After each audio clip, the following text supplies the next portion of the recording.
Antes mesmo dos jogos atingirem um nível tecnológico, com gráficos impressionantes e cada vez mais próximos da realidade, existia um tempo que eles não eram assim. No passado, eles compensavam as limitações técnicas com bastante criatividade. E nisso, eles foram mestres. Surgiram personagens que marcaram gerações, universos inteiros, mundos que só existiam porque alguém ousou imaginar, além do que era possível mostrar na tela. Eles sabiam criar, porque tinham um objetivo maior do que a tecnologia alcançava, que era provocar sensações.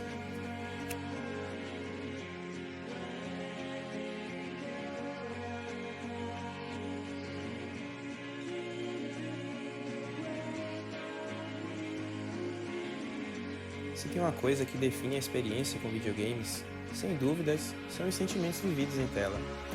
Mas não somente o ato de jogar em si, mas toda a sua composição em torno disso. Um dia chuvoso, uma madrugada silenciosa ou até mesmo na companhia das pessoas que amam, em especial com os jogos analógicos, que no meu caso são os sons, as cores que minhas memórias trazem à tona, o barulhinho do disco do PS1 rodando, a tela inicial nostálgica e a luz da TV de tubo iluminando a sala ou o quarto escuro. Tudo isso é muito mágico. Os jogos antigos tinham um charme especial e criavam algo único de se experienciar. Nos jogos de terror especificamente, no caso do subgênero do Survival Horror, suas cidades em gráficos low poly e baixa resolução, iluminadas por texturas ruidosas e eletrônicas, traziam um clima nebuloso e etéreo. Ao mesmo tempo que amedrontava, esse visual causava uma estranha sensação de calmaria e relaxamento em quem jogava. Era um sentimento pulsante e vívido que somente esses jogos conseguiam passar. Essa atmosfera foi tão marcante e memorável que inspirou estúdios indies de hoje, como a Puppet Combo, a reproduzir a estética daquela época.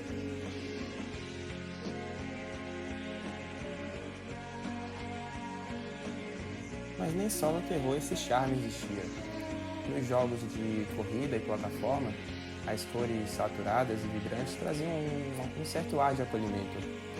Eram mundos que pareciam saídos de sonhos, cenários que misturavam simplicidade com um toque meio liminal, como lugares conhecidos e desconhecidos ao mesmo tempo.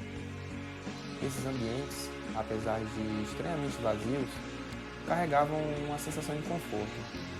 Ao menos, era como eu me sentia.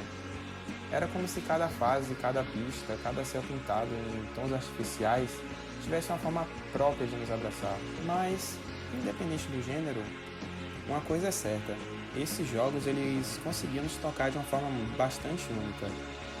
Como a narrativa nem sempre tinha o peso que tem hoje, o impacto visual e artístico era ainda mais evidente. Era a arte digital em sua forma mais pura. Não que os jogos atuais sejam menos arte do que os antigos ou vice-versa, mas é nítido que os clássicos eles impactavam de um jeito especial e único. E no fim, sem essas sensações tão fortes, os jogos talvez nem buscassem aprimorar esses sentimentos com o passar do tempo. Mas, além de sentir, existe algo que pesa ainda mais quando falamos desses mundos. São as memórias que carregamos com eles.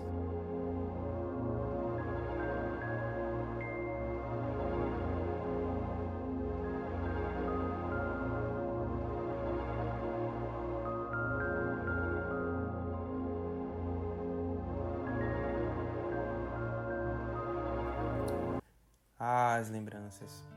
Quando me lembro das memórias que tenho com os videogames, chega a dar uma saudade de um tempo mais simples.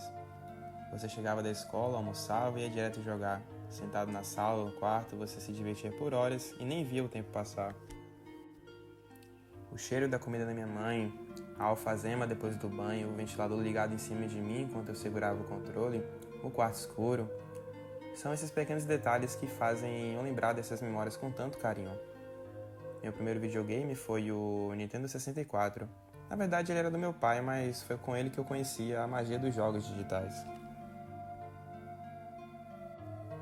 No começo eu só jogava futebol, especialmente o International Superstar Soccer 2000. E de vez em quando eu jogava Mario Party junto com meu pai e meu irmão.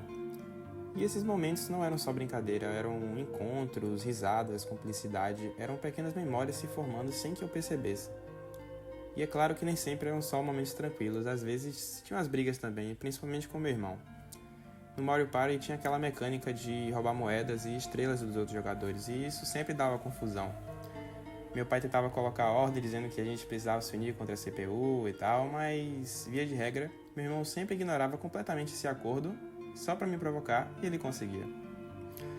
Mas uma vez terminou com o controle na cabeça dele, mas infelizmente nada grave, só aquele caso de infância com o irmão mais velho. Mas enfim, essa é uma das memórias mais queridas que tenho dessa fase com o Nintendo 64. Antes de conhecer os jogos do PlayStation 1 e PlayStation 2, eu ainda passei por outra etapa importante.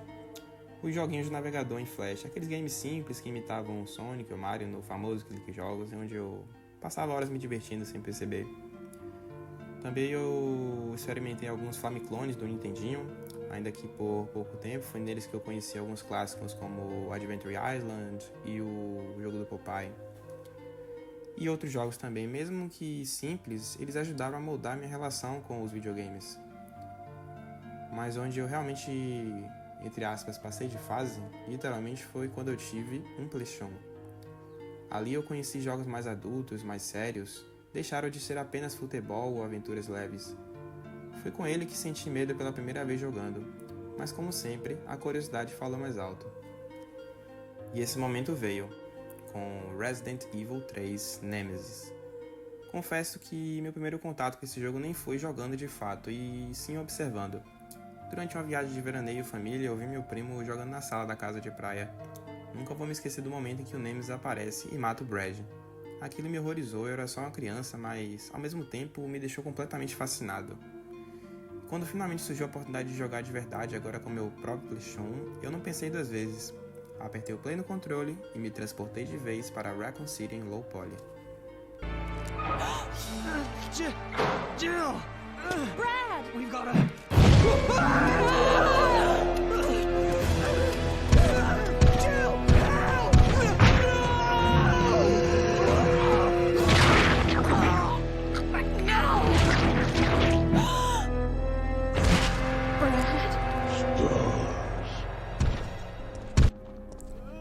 O som da cidade, a trilha sonora, os zumbis murmurando, tudo isso me capturou imediatamente. A primeira porta se abrindo, aquela introdução memorável da Jill, eu estava experienciando um clássico, sem sequer ter noção disso na época. Resident Evil 3 Nemesis foi um marco para mim. Foi ali que meu gosto por jogos começou a tomar forma de verdade, despertando meu interesse por outros títulos do gênero. Infelizmente, nunca cheguei a zerar naquela época, meu CD travava sempre naquela parte do hospital com o Carlos.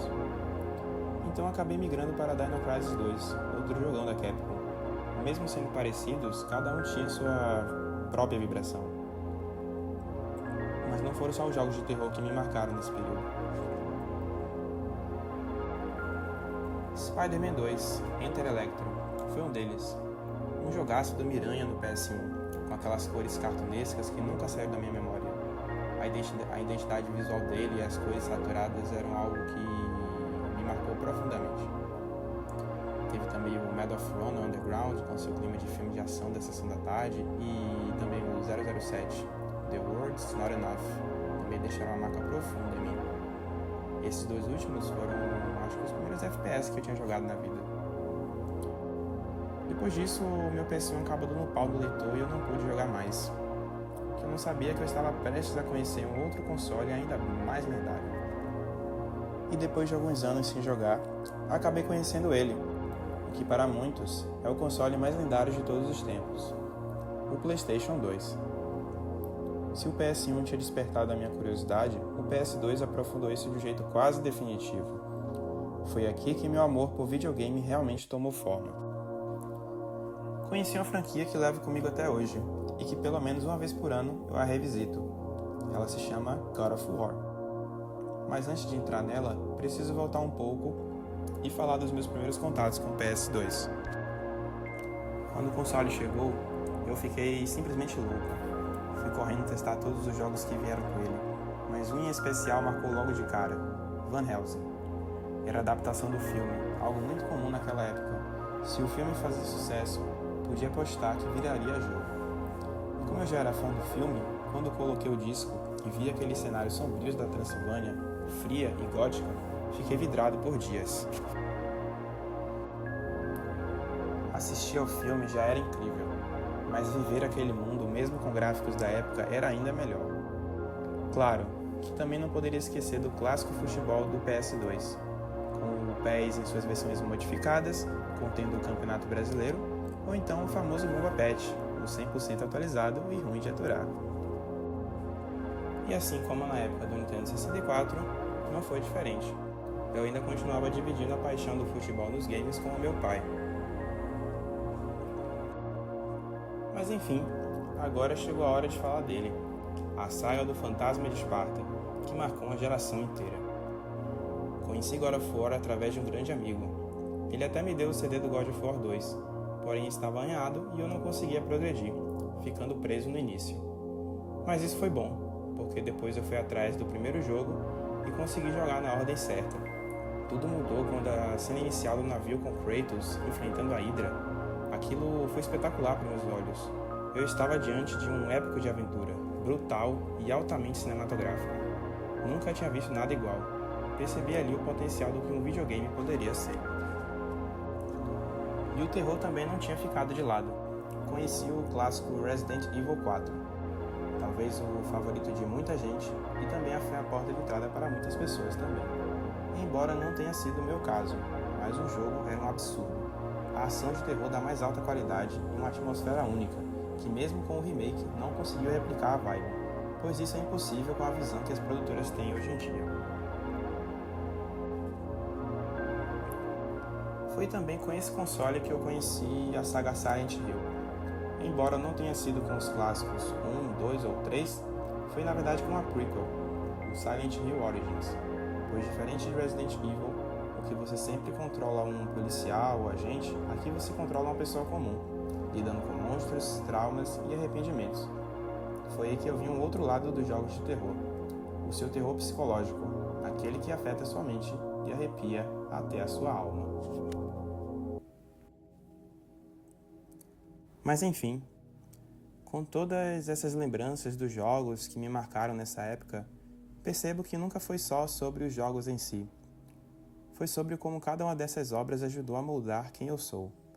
Talvez se eu não tivesse experimentado tudo isso, hoje eu teria uma visão muito mais presa ao técnico, ao hardware, às especificações. Mas não, o que ficou foi o intuito artístico, o sentimento por trás de cada experiência. E também, claro, os laços. Muitas dessas memórias eu compartilhei com outras pessoas, amigos, família, gente que passou pela minha vida. No fim das contas, não é sobre o jogo isolado, é sobre ele, como parte da nossa cultura afetiva, como um gesto de compartilhar e celebrar momentos com quem a gente gosta, das formas mais diferentes possíveis.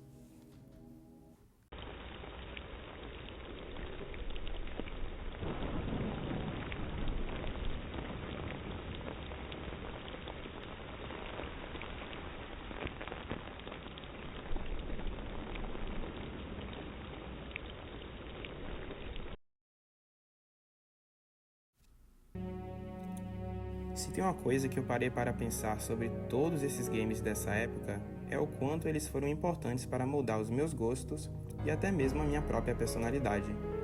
Mas, sem dúvidas, o que mais fica são as relações de afeto que eu construí durante esse tempo, não só com os jogos, mas também com as pessoas envolvidas nesse período.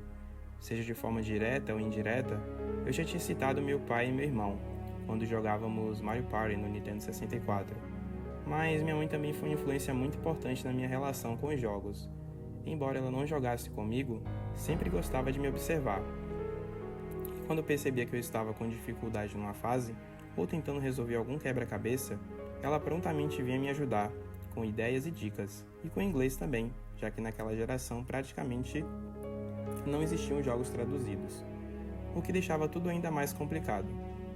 Então talvez o ponto nunca tenha sido sobre os jogos em si, mas sobre a época em que você vivenciou eles, e como tudo isso te marcou o suficiente para moldar quem você é hoje. É claro que os gráficos em low poly têm um charme especial, uma beleza inquietante e misteriosa, mas sem dúvidas, o olhar nostálgico e a memória afetiva pesam muito quando lembramos de algo bom do passado. E não há problema nenhum em idealizar ou romantizar um pouco esse tempo. Lembrar dele com carinho não te prende, desde que você consiga trazer essas lembranças para o presente, ressignificar o que viveu e usar isso para construir algo bom no futuro. É uma forma de acolhimento e de segurança. Um lembrete de que mesmo quando tudo está difícil, você ainda carrega um refúgio dentro de si.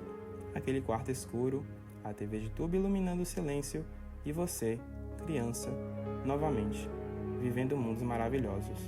No final, tudo isso um dia serão apenas memórias, e eu espero que quando você olhar para trás, guarde sempre as lembranças e os afetos que te fazem bem, que aquecem seu coração, porque no fim das contas, tudo isso será meras lágrimas de low poly em chuvas poligonais.